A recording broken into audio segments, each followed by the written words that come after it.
Aujourd'hui, c'est une autre thématique, c'est l'innovation. Comment la ville de Pau peut être la plus moderne possible et en même temps la plus humaine possible. Parce qu'on peut concilier ces deux objectifs qui rendent une ville plus simple. Et notre désir, c'est aussi, en intégrant les nouveaux modes de communication, en s'inspirant de ce qui se fait dans d'autres villes, essayer de créer une ville plus moderne, plus accueillante, plus fraternelle. Je vais donner la parole à Nathalie Laradé. Pourquoi? Parce que Nathalie, si nous l'emportons, et nous allons l'emporter, et moi j'en suis de plus en plus convaincu, nous allons l'emporter, Nathalie serait adjointe à l'innovation. Et donc c'est Nathalie Laradé qui aurait la charge de concevoir cette ville plus moderne avec nous, de nous faire des propositions, et ça de ce point de vue-là j'ai aucun souci, elle est capable d'en faire une toutes les 10 secondes, et nous on aura à mettre en musique ce qu'elle nous aura proposé. Et puis ensuite, si vous l'acceptez, Jean-Christophe Texier va nous présenter son projet sur la culture. Alors, la culture à proprement parler, c'est pas de l'innovation. C'est pas que de l'innovation. Mais nous avons souhaité l'intégrer à cette deuxième réunion thématique parce qu'il nous a semblé qu'il pouvait y avoir des points communs, qu'il pouvait y avoir des éléments de convergence entre la politique culturelle et la politique d'animation, et la politique d'innovation. Quelle est notre ambition? Donc David Habib vous l'a dit, hein, l'objectif c'est de faire en sorte qu'on soit tout le temps, qu'on anticipe, qu'on soit prêt à évoluer, qu'on capte tout ce qui se passe dans le monde, en France, autour de nous, et qu'on ait une capacité d'adaptation très fluide, très rapide, et qu'on sache trouver des bonnes idées, qui soient des idées qui soient à la fois au service de la ville, mais qui puissent aussi servir aux entreprises. Une des thématiques qu'on souhaiterait développer, c'est la robotique et la domotique. C'est une thématique qui est aujourd'hui en pleine explosion, qui fait l'objet d'un pôle de compétitivité auprès de l'Aquitaine, qui est donc en train d'être porté aussi par la région Aquitaine, et on voudrait essayer de surfer là-dessus. Donc l'idée c'est de travailler sur une pépinière qui pourrait développer des entreprises et permettre à des entreprises de se développer. Ce que l'on souhaite aussi faire, et c'est une volonté que moi je porte vraiment à cœur, c'est faire que cette innovation qui soit plutôt technologique, puisque la robotique et la domotique c'est plutôt quelque chose de technologique, soit associé à une ambition d'humanité, un vrai besoin, un réel besoin, c'est-à-dire pas uniquement faire de la recherche pour de la recherche. Et donc l'idée c'est aussi de travailler autour des seniors. Donc, ce qu'on a envie de faire, c'est faire un quartier qui pourrait porter cette dimension, cette double dimension, à la fois d'innovation technologique et d'innovation sociale finalement, autour donc de la personne âgée. On voudrait installer ça à ce qui est aujourd'hui la Foire Exposition, mais qui sera... et qui sera demain un nouveau quartier, puisque la Foire Exposition sera déménagée, ça c'est certain, enfin en tout cas c'est dans notre projet, sera déménagée au nord de Pau. Donc on va se retrouver avec un grand espace extraordinaire en plein centre-ville, avec une capacité de développement à la fois en termes de logement, de bureaux, et donc aussi de création d'entreprises, et on aimerait bien donc développer ce domaine qu'est la robotique, et entre guillemets la silver economy, puisque c'est une vraie économie, celle de la personne âgée. Voilà, alors d'autres exemples autour de l'innovation. On a une pépinière d'entreprise ici à Pau qui est Léoparc, qui fait un travail formidable, et on voudrait s'appuyer aussi sur cette pépinière qui existe, qui a déjà beaucoup d'entreprises performantes, et cette fois-ci pour mettre au service vraiment des citoyens, et des Palois et des Paloises, des outils qui vont vous permettre de vivre mieux. On pourrait tout à fait imaginer d'avoir des cellules, par exemple, qui nous disent si les places de parking sont disponibles ou pas.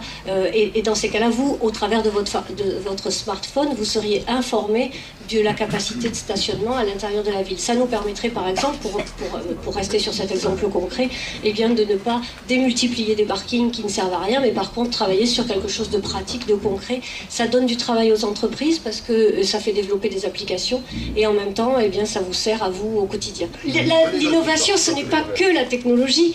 Moi, je suis architecte et je suis, par exemple, en train de travailler, où je réfléchis plutôt sur comment faire évoluer le logement. Le logement, aujourd'hui, il est conçu sur une base qui est classique, le T2, le T3, le T4, et finalement, quand on a 2 enfants, 3 enfants, 4 enfants, 5 enfants, la maison s'agrandit, enfin plutôt la famille s'agrandit, mais le logement, lui, il reste toujours le même. Aujourd'hui, architecte, on se pose la question de l'innovation et on se pose la question de l'évolution des bâtiments. C'est vrai qu'un logement, eh bien, il peut tout à fait être évolutif, avec un système de cloisons qui se déplace, avec un système de portes judicieusement placées, et on arrive à faire des logements et des bâtiments qui sont moins figés, moins contraints par toutes les normes qu'on a aujourd'hui. Voilà, donc c'est ça aussi l'innovation. L'innovation, elle peut aussi se traduire par des matériaux au niveau des logements, et puis aussi, par exemple, du logement participatif. On est dans des nouvelles formes de logement aujourd'hui, des questions qui se posent sur comment concevoir son habitat, un habitat écologique, un habitat plus proche de notre sensibilité d'habitant. Voilà, donc toutes ces questions-là, moi, c'est des choses qui me passionnent, que je porte en moi depuis longtemps, et donc j'ai envie de développer au sein de l'équipe municipale future. Voilà. Bon, après oui, si, juste quand même un lien avec la culture, l'objectif c'est de créer un lieu symbolique. C'est-à-dire que afficher l'innovation, ça va aussi effectivement avec afficher la culture. Donc on voudrait travailler sur le quartier de la Gare. À la Gare, on a plein de projets, des projets à la fois pour permettre à des entreprises de venir s'installer, des petites start-up qui ont besoin d'échanger, qui ont besoin justement de rencontrer d'autres gens qui sont captifs d'innovation, qui vont pouvoir les informer. On a envie d'inviter aussi des designers, des artistes, des gens qui vont permettre que cette création, que cette innovation soit un vrai terreau, qui a un véritable écosystème, et que ce soit très fertile pour les idées et les projets. Je vais aborder une autre thématique. S'il veut dire un mot, il prend le micro. On a réfléchi avec Marc Jubot-Béguer sur le problème du nettoiement, sur les problèmes de la propreté. Il y a un certain nombre de stockages de déchets qui sont enterrés. Le problème, c'est qu'il ne faut pas que ça déborde. Pour pas que ça déborde, il suffit de mettre une sonde et de savoir exactement où on est en termes d'occupation le conteneur. C'est un des éléments que nous souhaitons développer, qui permet de mieux gérer aussi les fréquences de passage des camions pour enlever les déchets qui sont stockés, et ça participe de l'économie et en même temps de l'environnement. Il y a une proposition que Marc a faite également. On a des gros problèmes sur les déchets, ce qu'on appelle les produits recyclables en centre-ville. Marc a proposé qu'il y ait une déchetterie mobile. Pas une déchetterie où on se déplace, mais qu'en centre-ville, c'est la déchetterie qui vient à la rencontre des habitants. Et donc que l'on conçoive une déchetterie qui permette de remplir les fonctions habituelles d'une déchetterie. Troisième chose, le mobilier urbain. C'est des sommes importantes, le mobilier urbain, qui se dégradent, qui sont achetés pour beaucoup dans des entreprises qui sont des mammouths, exactement, des mammouths. Mais quand on fait appel à des entreprises locales, on s'aperçoit que c'est pas plus cher. Et on peut faire des choses qui sont beaucoup plus originales, mieux pensées, adaptées au territoire. Et l'innovation, en l'occurrence, c'est de faire appel, et c'est ce qui me permet de donner la parole à Jean-Christophe, aussi à des artistes qui peuvent, sur le mobilier urbain, nous apporter leur concours pour définir un certain nombre de mobiliers qui seront à la fois originaux, parce qu'ils seront singuliers à peau, mais qui ne seront pas plus chers que ceux qu'on achète sur catalogue ou sur site internet auprès de ces monopoles, comme André vient de le rappeler. Le projet que l'on veut, en quoi il est innovant, c'est qu'on veut être dans une rupture, dans le sens où ce projet, on ne veut pas que ce soit une succession de salles ou une succession d'activités qui soient proposées, mais un projet qui aille beaucoup plus en profondeur, une véritable politique culturelle. Et ça va marquer une rupture par rapport à ce qu'il y avait précédemment. Cette culture, et la culture, c'est le socle du vivre ensemble. Et pour cela, on le décline en 4 axes, ce programme culturel. Un premier axe, c'est la jeunesse, c'est les citoyens de demain. La culture est là pour les aider à grandir. Ça fait être un axe important de la campagne que mène David Habib, et on souhaite lui donner toute sa place. Si on veut regagner des parts de marché, entre guillemets, sur les consoles de jeux, sur les télévisions, ça va être d'aller chercher les jeunes et d'avoir des propositions intelligentes à leur fournir. Concrètement, ça va se traduire par la mise en place d'une saison culturelle dédiée à la jeunesse, avec une politique tarifaire qui puisse permettre à tous d'accéder à ces propositions, une politique tarifaire pour les jeunes, une politique tarifaire aussi familiale, parce que quand on est 2 parents avec 2, 3, 4 enfants, on s'aperçoit que n'importe quelle activité culturelle devient très compliquée et très lourde dans les budgets. On va accompagner les projets qui vont faire des propositions en termes de médiation, en termes de pratique, en termes de diffusion, mais aussi tous ces projets qui vont aller chercher les jeunes pour les amener à la culture. Donc ça, c'est le premier axe, ça va être un axe fort de notre politique. Le deuxième axe, la culture aujourd'hui ne peut plus se contenter d'un cloisonnement des différents arts, et donc là encore, plutôt que chacun travaillant dans son coin sur son domaine artistique, on va soutenir, favoriser, accompagner tous les projets mêlant les arts dans et hors les murs, dans la mesure où l'art ne doit pas être exclusivement ne doit pas habiter exclusivement des lieux dédiés à cet effet. Donc ça doit sortir dans des lieux inhabituels, ça doit aller dans les rues. On va accompagner ces projets-là, on va accompagner les porteurs de projets sur les coproductions, mêlant tout cela. Troisième axe sur lequel on souhaite travailler, c'est accompagner la création. Il n'y a pas de politique culturelle ambitieuse si on n'accompagne pas la création. La création, c'est les artistes émergents, c'est leur offrir une visibilité, c'est leur permettre de rayonner hors du territoire aussi. Donc on souhaite exporter nos talents. Donc c'est leur permettre d'accéder avec une politique tarifaire aux différents espaces culturels, aux différents espaces scéniques qu'il peut y avoir sur le territoire. C'est intégrer dans le développement de la ville, il va y avoir pas mal de transformations, jouer sur le 1% artistique justement pour faire réaliser un certain nombre d'œuvres. C'est aussi leur permettre d'aller rayonner ailleurs, donc les accompagner, leur donner cette possibilité. Au passage, j'en profite pour dire qu'on va...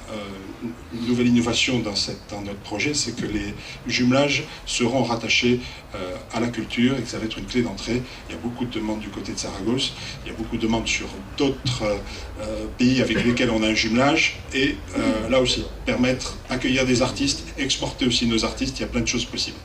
Quatrième élément, on était dans la notion de ville facile, la direction des affaires culturelles va avoir un rôle important, et un rôle important entre autres dans le rôle d'accompagnement des structures et dans un rôle de facilitateur de la vie culturelle. Donc il s'agit pour cela donc d'accompagner sur la diffusion. On va faire un gros état des lieux sur les structures. Il y a un certain nombre de structures culturelles qui aujourd'hui sont sous-exploitées en termes de capacité, donc il y a une réflexion à mener sur les différentes jauges, les politiques tarifaires d'accès. Ça va être une action aussi sur le faire savoir. Moi, j'en peux plus d'entendre systématiquement les gens qui disent qu'il ne se passe rien à Pau, alors qu'on pourrait s'occuper quasiment tous les soirs avec un tas de choses. À part qu'aujourd'hui, il est difficile de savoir. Donc, on créera très rapidement un officiel des spectacles qui va, un officiel de la culture qui recensera toute l'offre culturelle qu'il peut y avoir sur le territoire, donc sur un document unique, avec là aussi un document papier, un document numérique qui permettra de s'adapter à tout le monde. Donc ça, c'est le faire savoir et la valorisation. L'accompagnement. Il y a beaucoup de projets qui sont aujourd'hui portés par la seule ville de Pau, donc il faut développer l'assise territoriale. Il y a beaucoup de projets pour lesquels on a besoin d'un accompagnement technique. Et actuellement, quand on veut faire un tour de table, moi je l'ai vécu en tant qu'acteur culturel, il faut se débrouiller pour aller contacter l'ensemble des financeurs, avec la difficulté qu'il y a de les mettre autour d'une table. Et ça va être le rôle aussi de la direction des affaires culturelles d'accompagner tous ces projets, de valoriser toutes les pépites existantes. Il y a beaucoup de choses qui se font sur Pau qu'il faut conforter, qu'il faut développer et qu'il faut faire rayonner. Je suis très contente de voir que l'innovation, surtout l'aspect culturel, même si le reste est très important pour les entreprises, va certainement être un des moteurs pour réattirer au centre cette énorme population étudiante que nous avons et qui en est absolument exclue ou qui s'en exclut parce qu'il n'y a rien. Donc je pense que là, au centre et dans la ville, et que c'était indispensable. J'ai pas entendu parler d'une salle de concert, le temps d'attendre pour lancer le mot, et moi j'y tiendrai beaucoup. Hein, voilà, c'est ça. Mais je suis vraiment emballée parce que c'est précis, c'est pragmatique, c'est concret, on sait où on va, et dans mon mouvement, Moi, ce sur quoi je voudrais insister, c'est d'abord sur la méthode. Ce qui me plaît beaucoup dans cette réunion, c'est la méthode. C'est-à-dire cette capacité à investir de la réflexion avant de se lancer dans l'action. Ça me paraît très très positif. On n'est pas venu ici pour entendre effectivement l'évangile socialiste. Et ça, je crois que c'est la très bonne méthode, il faut continuer comme ça. Voilà. Non, vous ne le connaissez pas, mais vous l'appliquez. Bien. Bien. Ensemble. Voilà, ensemble. Alors, bon, moi je vais intervenir sur la culture. Tout ce qui a été dit me paraît passionnant. Il y a notamment un certain nombre de choses sur lesquelles on pourrait discuter, mais je voudrais suggérer une chose, qui est la suivante. J'ai vécu ailleurs, j'ai vécu à Rennes, qui est une ville particulièrement innovante, vous le savez. Je pense qu'elle peut rivaliser avec Grenoble sur nombre de points. Bien, je pense qu'il faut qu'à un moment donné, dans la culture, créer un électrochoc. Un électrochoc qui transcende tout ce que nous allons faire, tout ce que vous allez faire, mais donner une dimension qui soit nationale. Pourquoi ne pas penser à la folle nuit de Pau ? Par exemple, pourquoi ne pas penser à ça? Je veux dire qu'il faut que nous nous inscrivions dans une démarche qui transcende ce qui sera fait au plan local, qui est tout à fait, je dirais, complémentaire. Et de ce point de vue-là, on pourrait mêler, bien sûr, toutes les polyphonies, tous les langages, toutes les couleurs, et quand je parle de couleurs, c'est toutes celles de l'arc-en-ciel. Donc, c'est à ce niveau-là, je crois qu'il faut gagner le pari. Alors, je pense que c'est une bonne méthode, celle que vous utilisez, et j'espère effectivement que cette bonne méthode ira loin. En tout cas, qu'elle ira très loin et qu'elle vous conduira, je crois, à la reconquête, et pas à la conquête, mais à la reconquête de cette ville. Merci beaucoup. Bonsoir. Alors moi, j'aurais deux questions sur un même thème. C'est-à-dire, c'est la place des gens qui vont innover. Et donc, j'ai pas entendu dans votre présentation de travail avec du PPA en particulier. Donc, c'était une première question, la place qu'il y avait. Et la deuxième, alors moi je pense que l'innovation, mais c'est une pensée personnelle, c'est le travail des grandes entreprises.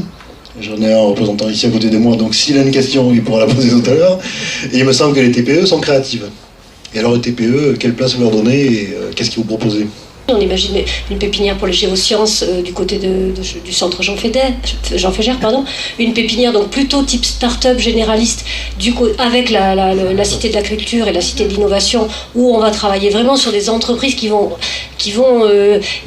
innover avec des designers, avec des entreprises qui vont créer du mobilier, qui vont créer des objets. Donc là, on est vraiment sur de l'entreprise, de la pépinière innovante et créative. On a imaginé aussi, bien sûr, travailler et développer celle d'Hélioparc. Sur l'UPPA, aujourd'hui, il y a quand même une grosse réflexion autour des nanotechnologies, donc ça fait partie aussi de la réflexion. Enfin bon, je laisserai la parole à David, mais le support de l'innovation, c'est effectivement un support extraordinaire pour les entreprises, et c'est bien notre volonté d'associer innovation, création et développement d'entreprise. On souhaite aujourd'hui se poser la question de savoir si l'université de Pau, des Pays de la Dour, du XXIe siècle, c'est pas, par rapport à Bordeaux et à Toulouse, la densification du pôle palois. On souhaite se demander si aujourd'hui, la stratégie qui a été menée, qu'il fallait mener, c'est pas du tout une contestation, si aujourd'hui elle ne doit pas nous amener à dire, pour pouvoir être compétitif par rapport à Pau, à Bayonne et à Toulouse, il faut que le pôle palois soit encore plus fort qu'il ne l'est maintenant. J'ai dit Bordeaux et Toulouse, pardon. Il faut qu'ils soient encore plus forts que maintenant. La deuxième chose, en termes d'innovation sur l'université, je vous donne un exemple.